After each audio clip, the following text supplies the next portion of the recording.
New here at 6, we're hearing from a family after their home got an unexpected surprise visit by a mountain lion. The door was wide open and the big cat made itself right at home. Eyewitness News reporter Tim Caputo is live in Verne, where neighbors are being told to be on high alert for roaming animals. Tim.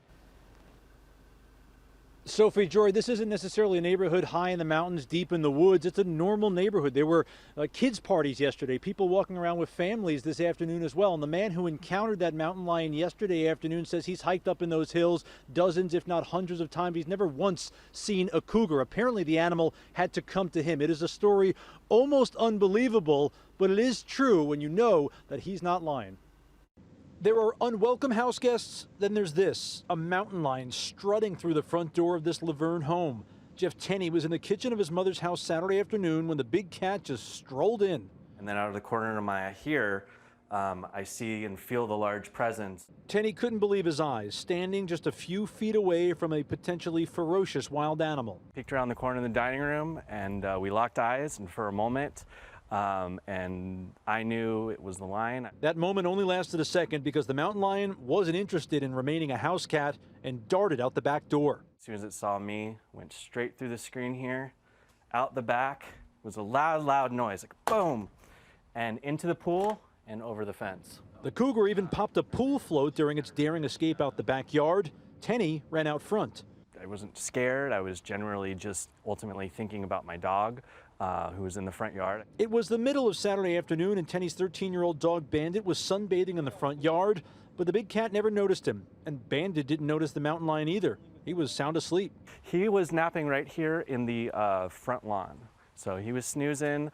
By the time I came out here, he was up and kind of walking around like he had caught a scent of something, but never saw the mountain lion. It came from the driveway. They didn't meet each other, but sure passed very close, and slept through the entire thing. The house where the close encounter happened is in the middle of the Rancho Verne neighborhood, not exactly right at the foothills. That's why Tenney is sharing his story and this video to let those who live around here know to keep their eyes peeled. We had the Ring camera footage to notify the community. You know, there was lots of kids running around the neighborhood that day, lots of parties going on. So we wanted to make sure that we had that footage and alert the community. Now, you might be wondering the same thing I thought is, why is that front door open in the first place? Well, it's for Bandit to go in and out of the house as he pleases. The front door now permanently closed, and Bandit is not allowed to hang out or sunbathe in that front yard alone. A lot of people in the community have come up here. They've heard the story of this lion, but at this point, no other people have spotted that cat. We're live in Verne. Tim Caputo, ABC 7 Eyewitness News. Man, thank God everyone is okay. Tim, thank you. I don't know what I would do if I saw a mountain lion just stroll into my home. We know there's nature out there. There are big animals, but there are certain neighborhoods where you think you're kind of safe from big cats like that, and a cougar roaming into your home. Apparently, Verne is not one of them. I know. You know how they say, like, oh, my toxic trait is this. I'm one of those that my toxic trait is I want to pet that mountain lion, but I have to be like, no, it's not a friend. It's going to eat me. Not a house cat. Right. That was a hilarious story. I'm glad everyone's safe.